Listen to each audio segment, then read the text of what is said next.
Jérémia Paz, là dans l'os, de Loïc Davra. Je m'appelle Jérémia Paz et j'ai 19 ans. Mes cheveux sont châtains, mes yeux bruns et mes jambes inertes. Je suis de nature plutôt indépendante, mais ça ne se voit pas parce que l'on m'a implanté il y a 38 mois ce foutu parasite qui me dicte tout ce que je dois faire. Et surtout, ne pas faire. Comme à tout le monde, à l'âge légal de 16 ans. On a beau dire, se faire poser un symbiote sur la moelle épinière, ça fait mal. Surtout depuis qu'on a compris qu'une anesthésie ne faisait qu'accroître le risque de rejet. Ce qui contreviendrait à l'article 3b de la Convention de Bristol. Les autorités terrestres sont tenues de mettre en œuvre tous les moyens scientifiques humains pour la réussite de l'accueil de chaque commensal. Alors, on préfère faire souffrir les hôtes humains que risquer que l'ONU ne tienne pas ses engagements. Certaines personnes n'y survivent d'ailleurs même pas, même si c'est rare. L'ONU et ses relais. Ils ne cessent de nous marteler les bienfaits de ce traité. Il faut dire que quand ils ont débarqué, littéralement, il y a 36 ans, les commensaux ont fait figure de planche de salut pour une société en crise totale. Des bouées de sauvetage en forme d'œufs géants cristallins qui ne cachaient rien que de la bouillie amniotique grisâtre dans laquelle ils voyageaient.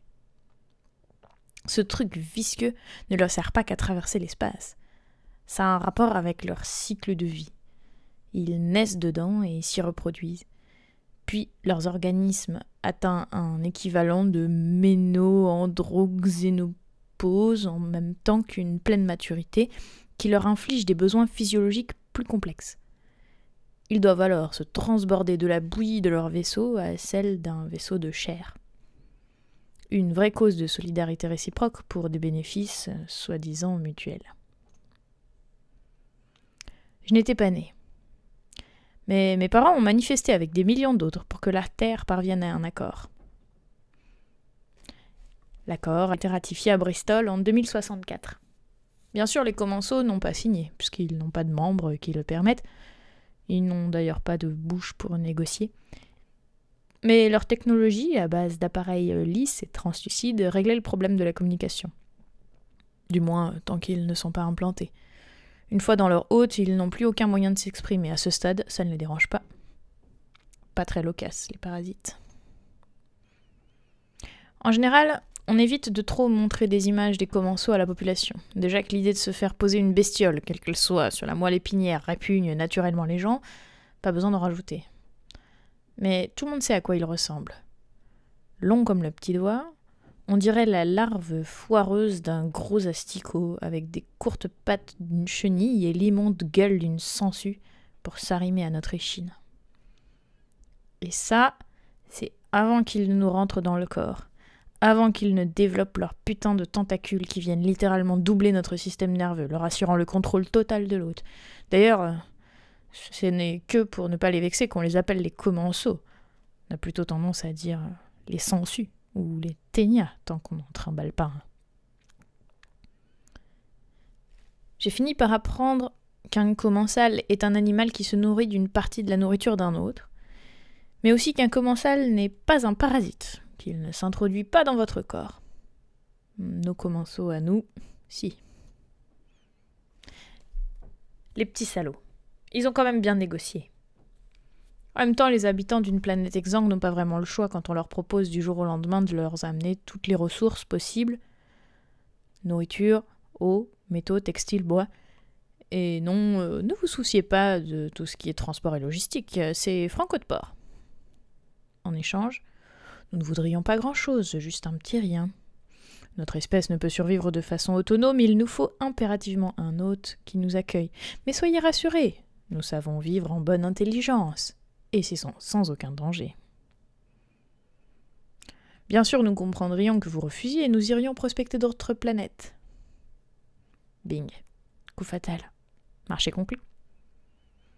Bien sûr, les autorités terrestres ont un peu marchandé. Voyons juste quelques détails. Combien êtes-vous ? Ah oui, quand même. Avec votre taux de croissance démographique optimal, ça vous amène à l'échelle de la population humaine en à peine 12 ou 15 ans. Mais puisque vous nous dites que vous pouvez le contrôler sans problème, Bon, et au niveau des interactions avec vos hôtes, vous pouvez les contraindre à faire des choses ou bien vous n'avez aucun contrôle? Maintenant, les commensaux font partie de nous. À 16 ans, on passe une batterie d'examens physiologiques pour s'assurer que la croissance est bien terminée, et si c'est bon, on nous en implante un. Sinon, on repousse juste un peu l'intervention. Et si quelqu'un veut s'y soustraire, c'est de force qu'on l'embarque à l'hôpital et qu'on lui pose son parasite. On a même adapté une infraction pour ça. Résistance à un représentant de l'autorité.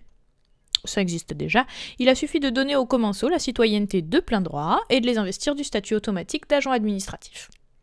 En tant que fonctionnaires de l'État, ils ont réalisé le vieux fantasme des régimes politiques les plus stricts, à savoir un flic derrière chaque citoyen. Plus précisément, dans le derrière. Pas bien loin. Et c'est là que leurs appendices nerveux pénètrent le plus profond. Autant vous dire que débit de boissons, bureau de tabac et dealers n'existent plus que grâce aux moins de 16 ans. Au final, pas besoin d'être plus vieux pour distiller, brasser, planter et sécher du tabac ou de l'herbe, d'autant que les quantités à produire ne sont plus vraiment ce qu'elles étaient. On le tolère, parce que le terme de toute cette débauche est définitif et sans appel, et parce que ça fait mieux accepter l'accueil. Alors on s'éclate au maximum tant qu'on le peut, et je ne parle même pas des aliments jugés trop gras, trop sucrés ou trop salés pour la santé. Les prisons, par contre, se sont vidées, vitesse grand V. Seuls les centres de détention juvéniles ont été maintenus, pour ceux qui dépassent vraiment les bornes. Quand j'ai atteint mes 16 ans, je croyais que j'aurais un sursis grâce à ma maladie. Mais non. Il faut croire qu'il y avait pénurie d'hôtes à ce moment-là. Même mon dossier médical avec tous les avis de spécialistes signés et tamponnés n'a rien pu y faire. Le médecin qui m'a examiné n'avait même pas l'air de remarquer mon fauteuil roulant. Je ne me demande plus aujourd'hui si on nous examine pour savoir si l'hôte supportera son parasite ou pour vérifier si l'hôte convient au parasite.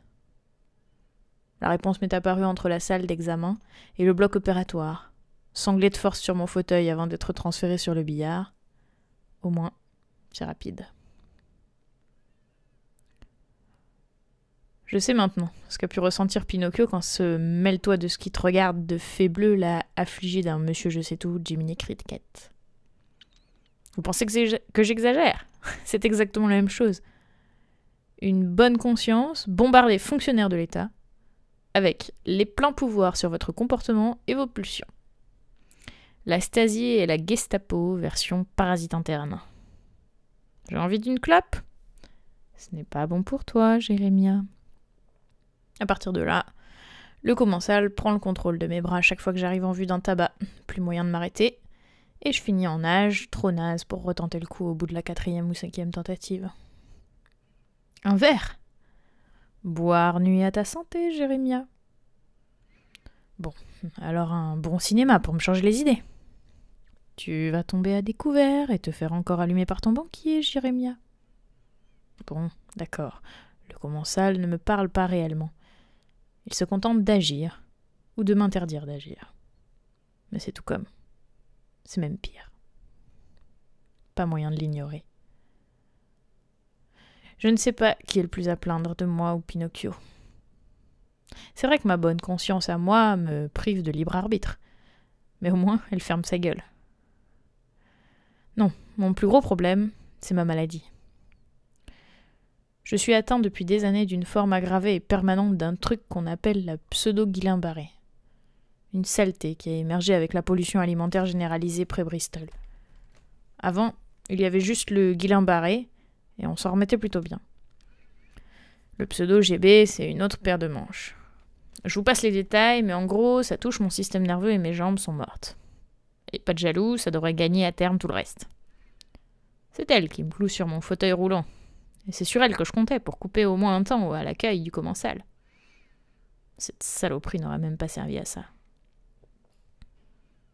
La bonne nouvelle, c'est qu'il existe un traitement qui pourrait me rendre l'usage de mes jambes, à base d'ondes et de cachets. C'est très agressif, ça. C'est très agressif, ça, Jérémia.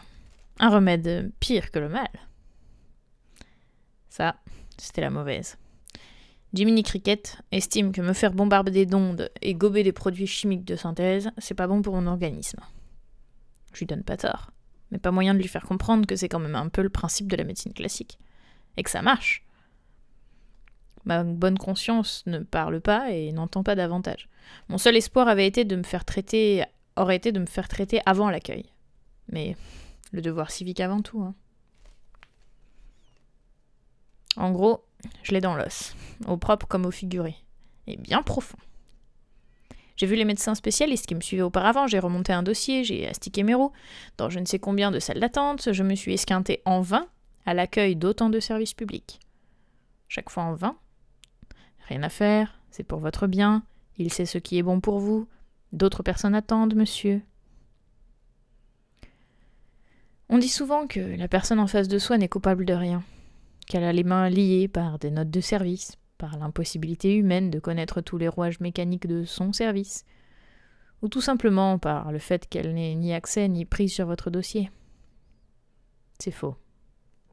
Du moment où il décide de se déguiser en élément inhumain de décor assorti à un guichet pisseux aussi aimable que la machine à café de la salle d'attente, ces gens-là n'ont qu'à assumer pleinement leurs responsabilités.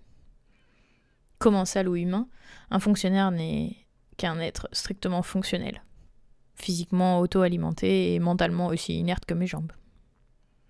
C'est alors que j'ai décidé d'emprunter la seule voie qu'il me restait, celle que Pinocchio n'a jamais osé envisager. Plutôt crever que vivre sous la coupe d'un commensal, en regardant ma paralysie gagner petit à petit tout mon corps, pour ne plus être qu'une coquille morte servant de nid douillet à une larve tombée du ciel. Franchement, j'ai tenté de me suicider par tous les moyens. Mais c'est comme le tabac et le reste. Tu vas te faire mal, Jérémia. J'ai bien essayé de m'empoisonner de différentes manières, mais Jiminy Cricket est aussi calé pour t'imposer la bonne posologie d'un médicament que pour savoir ce que tu peux ingérer ou non, y compris au niveau de l'identification des champignons. J'ai même tenté de boire du débouche-chiotte, et en réponse, je n'ai pas pu acheter le moindre produit ménager pendant plus d'un mois. Le commensal ne m'a laissé en reprendre que quand il a compris qu'un manque d'hygiène trop poussé n'était pas bon non plus pour ma santé. Chaque fois, la réponse de mon parasite était proportionnée, mais dans des proportions largement dissuasives. Après avoir essayé de m'ouvrir les poignets, j'ai dû me passer de couteau et me contenter de mes incisives pendant un bon moment. Je tentais une fois de me défenestrer et je n'ai plus à aérer mon appartement pendant 3 mois. Et je ne parle même pas d'essayer d'acheter un flingue. Une fois, j'ai bien cru que j'allais y arriver. J'étais montée sur la terrasse d'un gratte-ciel qui faisait promenade parc. Je me suis placée en haut d'une pente, j'ai lâché les freins, levé les mains bien haut au-dessus de ma tête pour tenter le grand saut en roue libre. Le freinage imposé par le commensal a été tellement violent que je me suis récupéré les doigts en charpie un bon bout de temps. Inévitablement, j'ai fini par capituler. De rebelle, je devins fataliste et je cédais à la chose la plus facile au monde. Laisser quelqu'un penser et décider à ma place. Je ne pensais même plus à ma maladie, à la paralysie qui finirait par me gagner. Je traversais les salles d'examen sans vraiment m'y intéresser, les encouragements des médecins me laissaient indifférent. Mon syndrome se développait si lentement que je mourrais probablement de vieillesse sans être trop paralysée. Je me disais vaguement que ça pouvait bien s'accélérer un jour, mais je ne leur répondais même pas. En fait, je m'en foutais. De remarcher un jour aussi, je m'en foutais. J'allais vivre une existence de merde et je n'y pouvais rien. Mon commensal avait gagné. Et puis, je suis un jour passée devant un bar avec terrasse. Il faisait une chaleur de bête et je dégoulinais en pompant sur mes roues. Je commençais à ralentir sans même y réfléchir. Et je me suis trouvée à l'arrêt, devant le bar, en me demandant pourquoi Jiminy Cricket ne me faisait pas reprendre la route. Alors j'ai fait une chose que je pensais avoir oubliée. J'ai décidé. J'ai traversé la terrasse, j'ai franchi la porte, je me suis placée devant une table, j'ai commandé un demi et j'ai bu ma première bière depuis l'âge de 16 ans. Dans les heures qui ont suivi, à l'abri du soleil plombé et des regards des adultes, j'ai multiplié les excès. J'ai bu, j'ai fumé, je me suis gavée des confiseries les plus chimiques que j'ai pu trouver. Tout du long, j'ai béni mon visage juvénile qui rajeunit largement mes 19 ans. Et je suis rentrée, tant bien que mal, avec la perspective d'un lendemain confiné entre la gueule de bois et l'indigestion. Mon commensal ne s'est plus jamais manifesté. Il est pourtant bien là, ancré sur ma moelle épinière, en parfait état de santé. J'ai été nettement plus attentif aux examens médicaux qui ont suivi. Les spécialistes n'en revenaient pas. Ma maladie semblait avoir cessé de progresser. Bon, il n'y avait pas non plus de quoi remporter un Nobel. À la rigueur, si je m'étais soudain levée en hurlant au miracle. Mais non, le syndrome s'était juste stabilisé. C'est marrant comme les médecins sont encourageants quand le mal progresse, alors que quand il cesse, ils se mettent à tirer des tronches de funérailles.